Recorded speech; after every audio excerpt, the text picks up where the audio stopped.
دعا کے بارے میں اقبال نے کہا، شعر نہیں میرے ذہن میں، وہ کہتا دعا سے یہ ممکن نہیں ہے کہ تقدیر بدل جائے، یہ ممکن ہے کہ تو بدل جائے۔ تیری دعا سے قضا تو بدل نہیں سکتی، مگر ہے اس سے یہ ممکن کہ تو بدل جائے۔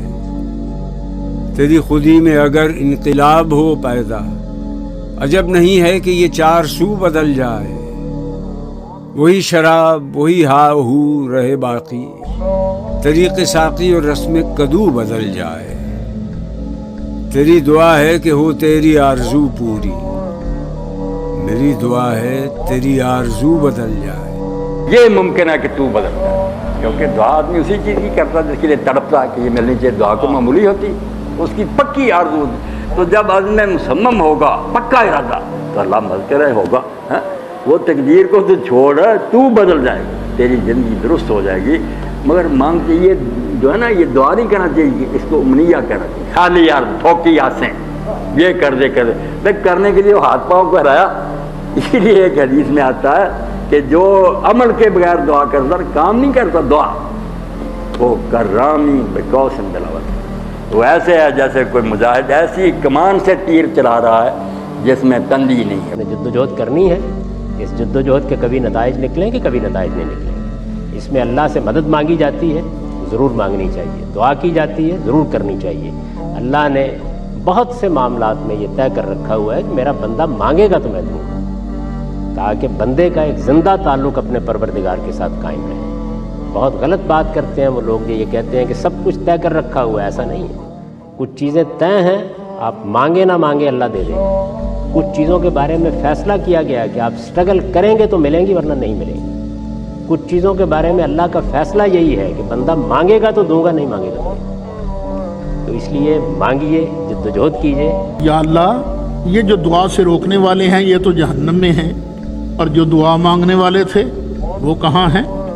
اللہ فرماتا ہے انی جزیتہم اليوم بما صبروا، بے شک میں نے آج کے دن ان کو بدلہ دے دیا ہے اس کا جو وہ صبر کرتے تھے۔ اسی طرح سے اللہ کے نظام میں بھی کچھ چیزیں آپ کی ڈیوائس میں ڈال دی ہیں اللہ نے، کچھ ایسی ہیں جو نہیں ڈالی جا سکتی، آپ متحمل نہیں ہو سکتے، وہ اللہ کے اختیار میں ہے۔ دعا ان مخفی اسباب کو ایکٹیو کروانے کا نام ہے، ریکویسٹ ہے، دعا ریکویسٹ ہے۔ پروردگار میری طرف جو کچھ تھا فنکشن وہ تو پورا کر دیا میں نے، دعا بنتی ہی اس وقت ہے جب اپنے حصے کا سارا کام کر لو۔ میں نے اپنا فنکشن پورا کر دیا ہے، کام نہیں ہو رہا، مشین نہیں چل رہی، لگتا ہے کچھ ادھر سے بھی دخالت کرنی پڑے گی، اس وقت وہاں سے پھر کمپنی کرتی ہے، آپ کی مشکل حل کرتی ہے اور ہو بھی جاتی ہے کہ مخفی اسباب وہاں سے ایکٹیو ہوتے ہیں، وہ حصہ وہاں سے فعال ہو جاتا ہے۔ آپ دعا ضرور مؤثر ہے اور دعا مستجاب بھی ہے، چونکہ اللہ کا وعدہ ہے ادعونی استجب لکم، تم دعا کرو میں جواب دوں گا، میں تمہیں قبول کروں گا دعا تمہاری، یہ وعدہ ہے اللہ تعالیٰ کا۔ نبی کریم صلی اللہ علیہ وسلم کی ایک حدیث ہے صحیح مسلم کی، جہاں پہ آپ صلی اللہ علیہ وسلم نے فرمایا کہ ایک انسان کی دعا، ایک مومن کی دعا قبول ہوتی ہے سوائے تین چیزوں کی جو دعا قبول نہیں ہوتی۔ نمبر 1، ایک شخص جب دعا مانگے اور کسی گناہ کی دعا مانگے کہ اللہ میرے حرام رزق میں برکت دے دے، یا میرے حرام ریلیشن شپ کے اندر فلاں چیز آ جائے، تو یہ دعا قبول نہیں ہوتی۔ دوسرا، وہ دعا قبول نہیں ہوتی جب ایک انسان قطع تعلقی کی دعائیں مانگ رہا ہو کہ یا اللہ مجھے میرے بھائی سے جدا کر دے، یا مجھے میرے پھپھو یا خالہ یا ماموں سے جدا کر دے، ہمارے ان سے تعلقات خراب کر دے، یہ دعا بھی اللہ سبحانہ تعالیٰ قبول نہیں فرماتے۔ اور تیسرا فرمایا وہ دعا جو جلد بازی میں مانگی جائے۔ یہ جلد بازی والی دعا کون سی ہوتی ہے؟ یہ وہ دعا ہوتی ہے کہ انسان دعا کرے اور پھر کہے کہ پتہ نہیں میں مانگ رہا ہوں لیکن میری دعا قبول کیوں نہیں ہو رہی۔ تو کبھی بھی ڈونٹ بی ہیسٹی، کبھی بھی جلد باز نہ ہو، دعا کریں اور اللہ تعالیٰ پر یہ معاملہ چھوڑ دیں، اور چاہے جتنی مرضی دفعہ دعا کریں لیکن دعا اسی کنوکشن کے ساتھ کرنی چاہیے۔ دیکھو، دعائیں مانگنے میں شرم اور عار محسوس نہ کرو، اللہ کے سامنے گڑ گڑانے میں شرم اور عار محسوس نہ کرو، اس کا معمول بنا لو۔ حضرت عمر فرمایا کرتے تھے کہ میری دعا قبول ہو رہی ہے یا نہیں، مجھے اس سے غرض نہیں ہے، مجھے اس سے غرض ہوتی ہے کہ مجھے دعاؤں کی توفیق مل رہی ہے کہ نہیں۔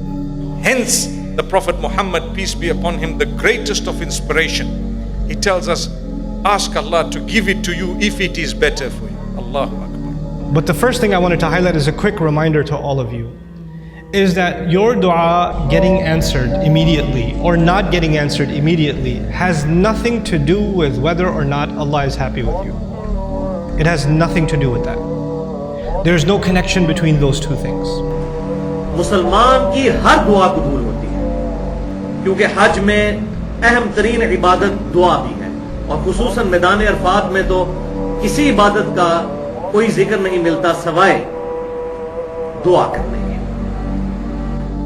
وَإِذَا سَأَلَكَ عِبَادِي عَنِّي فَإِنِّي قَرِيبٌ، اے میرے محبوب صلی اللہ علیہ وسلم، جب میرے بندے آپ سے پوچھتے ہیں میرے متعلق تو ان کو فرما دیجئے کہ میں تمہارے بالکل قریب ہوں۔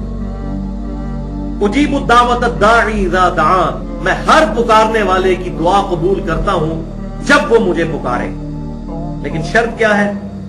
فَلْيَسْتَجِيبُوا لِي وَلْيُؤْمِنُوا بِي لَعَلَّهُمْ يَرْشُدُونَ، تو لوگوں کو بھی چاہیے کہ وہ میرا حکم مانے اور مجھ پر ایمان لائیں جیسا کہ ایمان لانے کا حق ہے، تاکہ وہ رشد و ہدایت پا سکے۔ تو یہ ون وے ٹریفک نہیں ہے، اللہ تعالیٰ کو جو رسپانس کرے گا اللہ تعالیٰ اس کی دعا قبول فرمانے والا ہے۔ دنیا کے امیر لوگ، دنیا کے بڑے سٹیٹس والے لوگوں سے مانگا جائے تو وہ ناراض ہوتے ہیں، اور ہمارا رب وہ ہے کہ اس سے نہ مانگا جائے تو وہ ناراض ہوتے ہیں۔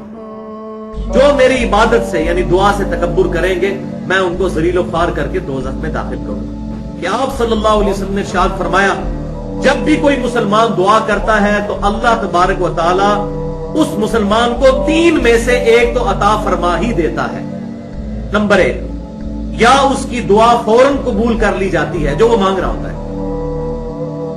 نمبر 2، اس کی دعا آخرت کے لیے ذخیرہ کر لی جاتی ہے یعنی نیکیوں کی شکل میں۔ اور نمبر 3، اس کے مثل اس سے کوئی تکلیف دور کر دی جاتی ہے۔ دعا کسی چیز کے مانگنے کی وہ کر رہا ہوتا ہے، لیکن اللہ تعالیٰ اس دعا کی برکت سے اس سے آنے والی مصیبت کو ٹال دیتا ہے۔ الحمدللہ۔ وقال ربكم ادعوني استجب لكم ان الذين يستكبرون عن عبادتي سيدخلون جهنم داخرين۔ اور تمہارے پروردگار نے کہا ہے کہ تم مجھ سے دعا کرو، میں تمہاری دعا قبول کروں گا۔ جو لوگ میری عبادت سے ازراہ تکبر کنیاتے ہیں عنقریب جہنم میں ذلیل ہو کر داخل ہوں گے۔ سورۃ المومن آیت نمبر 60۔